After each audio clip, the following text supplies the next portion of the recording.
어두운 새벽빛이 조용한 아파트 거실을 가로지르는 시간이에요. 창밖에는 아직 가로등이 켜져 있고 세상은 고요하기만 한데 식탁 위에는 영수증 묶음 하나가 쌓여 있어요.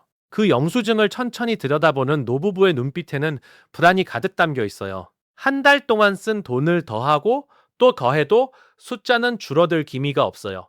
여러분도 한 번쯤 이런 생각 해보신 적 있지 않나요? 나는 한 달에 도대체 얼마를 써야 남들만큼 사는 걸까요? 300만 원이면 넉넉한 편일까요? 아니면 아직도 한참 모자란 걸까요? 오늘 이 영상에서는 그 질문에 대한 아주 솔직한 통계 정보를 가져왔어요. 통계청과 국민연금연구원 그리고 KB금융그룹의 골든라이프 보고서를 모두 뒤졌어요. 숫자 뒤에 숨겨진 노부부들의 실제 삶을 가능한 한 생생하게 전달해드리고 싶었어요. 이 영상 하나면 내 노후 생활비가 중간인지 아닌지 바로 감이 잡히실 거예요. 그리고 앞으로 어떻게 준비해야 하는지 방향도 함께 잡을 수 있을 거예요. 먼저 결론부터 말씀드리면 300만 원이면 사실 상위권에 가까워요. 대다수 노부부들이 실제로 쓰는 돈은 여러분의 상상보다 훨씬 적어요. 그게 이 영상이 진짜 하고 싶은 말이에요.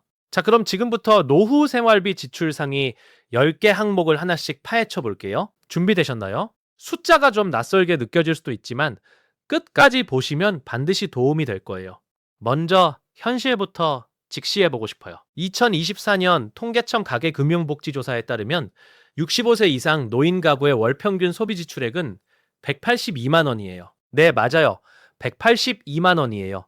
300만 원이 중간이 아니라 오히려 상위 20%에 해당하는 금액인 거예요. 소득 하위 20% 노인 가구는 월 103만 4천 원으로 겨우 버텨요. 반면 소득 상위 20% 노인 가구는 월 306만 5천 원 수준을 써요.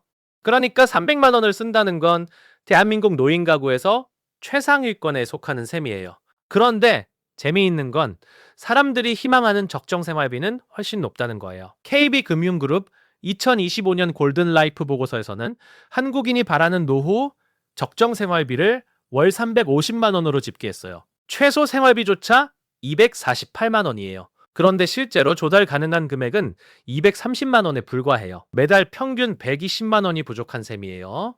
희망과 현실 사이의 이 간극이 얼마나 잔인한지 숫자만 봐도 느껴지죠.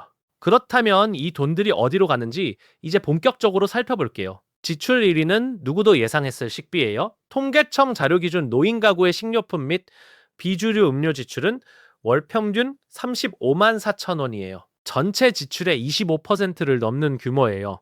밥 먹고 반찬 사고장 보는 데만 35만 원이 날아가는 거예요. 이건 외식비를 제외한 순수 집밥 재료비만 계산한 거예요. 지출 2위는 의료비예요. 이게 사실 가장 무서운 항목이에요. 노인 가구의 월 평균 보건 지출은 25만 3천 원이에요. 젊을 때는 병원 갈 일이 별로 없지만 70대가 되면 상황이 달라져요.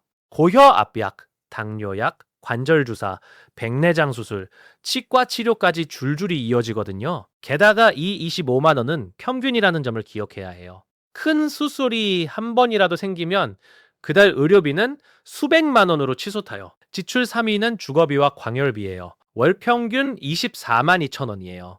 관리비, 수도요금, 도시가스, 전기료가 모두 여기에 포함되어 겨울 난방이 시작되면 이 금액은 훌쩍 넘어서요. 지출 4위는 음식점과 숙박비, 즉 외식비예요. 월 평균 12만 7천 원이에요. 아들네 가서 외식 한 번, 친구들과 점심 한 번이면 쉽게 나오는 금액이에요. 지출 5위는 교통비예요. 버스 무료 혜택이 있는데도 택시나 자가용 이용이 많아서 월 평균 10만 원 안팎이에요. 경로 우대로 지하철을 무료로 타도 병원 갈 때 택시 한 번이면 금방 나오죠. 지출 6위는 통신비예요. 월 평균 4만 3천 원이에요. 요즘 어르신들도 스마트폰 필수 사용자라 통신비 절감이 쉽지 않아요. 지출 7위는 여가와 문화비예요. 노인복지관 경로당 이용이 늘면서 소소한 취미 지출이 생기는 항목이에요. 지출 8위는 피복비 즉 옷 구입 비용이에요. 계절마다 한두 벌씩 사다 보면 연간 꽤 큰 금액이 돼요. 지출 9위는 경조사비예요. 나이가 들수록 주변의 결혼식보다 장례식이 많아지고 친구 손주 돌잔치 봉투도 계속 나가요. 지출 10위는 교육비예요. 본인 교육이 아니라 손주 학원비나 용돈 명목의 지원금이 이 항목에 잡혀요. 이 지출 구조를 보면 한 가지 공통점이 있어요. 생존을 위한 지출이 전체의 절반 이상이라는 점이에요. 식비 25%, 의료비 18%, 주거비 17%만 더해도 60%가 넘어요. 삶을 즐기는 데 쓸 돈이 40%도 안 된다는 뜻이에요. 그런데 이 현실에서 더 가슴 아픈 이야기가 있어요. 국민연금연구원에 따르면 부부 기준 최소 생활비는 217만 원이에요. 그런데 현재 국민연금 평균 수령액이 월 65만 원 수준이에요. 이 금액만으로는 최소 생활비의 30%밖에 안 되는 거예요. 나머지는 어떻게 충당할까요? 현실은 냉혹해요. 통계에 따르면 노인 가구의 생활비 중 자녀 지원에 의존하는 비율이 아직도 적지 않아요. 현금 자산을 조금씩 꺼내 쓰거나 부동산을 줄여가는 방식으로 살아가는 거예요. 50대 부부가 은퇴 후 30년을 살아야 한다는 걸 실감하기 시작하면 숫자가 어마어마해지죠. 월 350만 원 기준으로 30년이면 12억 6천만 원이 필요해요. 월 230만 원만 써도 30년이면 8억 2,800만 원이 필요해요. 그냥 아파트 한 채 값이에요. 이 무게를 직접 느끼는 사람들이 있어요. 경기도 수원에 사는 1추살 김씨 부부를 생각해봐요. 남편은 30년 회사 생활을 마치고 2018년에 은퇴했어요. 퇴직금을 포함해서 모아둔 돈은 2억 5천만 원 정도였어요. 국민연금은 두 사람 합쳐서 월 120만 원이 나와요. 생활비는 매달 200만 원 조금 넘겠어요. 매달 약 80만 원씩 저축한 돈을 꺼내 쓰는 거예요. 이 속도면 모아둔 돈은 26년 뒤에 바닥나요. 지금 나이 기준으로 98살이 되는 시점이에요. 인생이 딱 그쯤에서 끝난다면 다행이지만 의학이 발달한 지금 세상에서는 장담할 수 없어요. 실제로 한국의 평균 기대 수명은 남성 82세, 여성 87세를 넘어섰고 계속 늘어나고 있어요.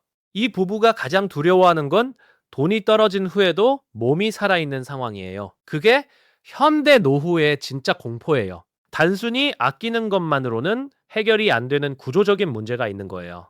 그래서 이 문제를 젊을 때부터 다른 방식으로 접근해야 한다는 목소리가 커지고 있어요. 그렇다면 이 현실에서 우리는 어떤 교훈을 얻어야 할까요? 첫 번째는 인식의 전환이에요. 300만 원을 쓰면서 부족하다고 느끼는 사람과 180만 원으로도 충분하다고 느끼는 사람의 차이는 결국 기대치 설정이에요. 지출 수준을 미리 설계하지 않으면 은퇴 후에는 습관대로 쓰게 되어 있어요. 두 번째는 의료비 대비예요. 노후 지출에서 의료비는 예측 불가 항목이에요. 나이가 들수록 갑작스러운 입원이나 수술이 생길 수 있어요. 이를 위한 의료비 전용 준비금을 별도로 마련해 두는 게 중요해요. 세 번째는 공공혜택 활용이에요. 기초연금 월 최대 32만 원, 경로교통 할인, 복지관 저가 식사 등 알고 쓰면 매달 수십만 원을 절약할 수 있어요.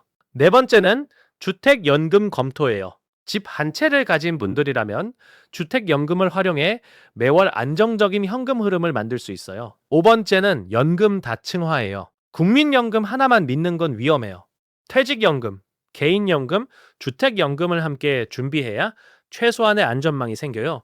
오늘 영상이 노후 준비의 방향을 잡는데 조금이라도 도움이 됐으면 해요. 300만 원이면 중간이 아니라 상위권이라는 사실, 그리고 평균 노인 가구의 지출이 생각보다 훨씬 낮다는 현실을 이제 알게 됐잖아요. 이 차이를 인식하는 것 자체가 준비의 첫 걸음이에요. 지금 몇 살이든 오늘이 가장 빠른 시작이에요. 다음 영상에서는 월 200만 원으로도 여유롭게 노후를 보낸 실제 부부 사례를 가져올게요. 구독과 좋아요는 이 채널이 더 좋은 정보를 만드는데 큰 힘이 돼요.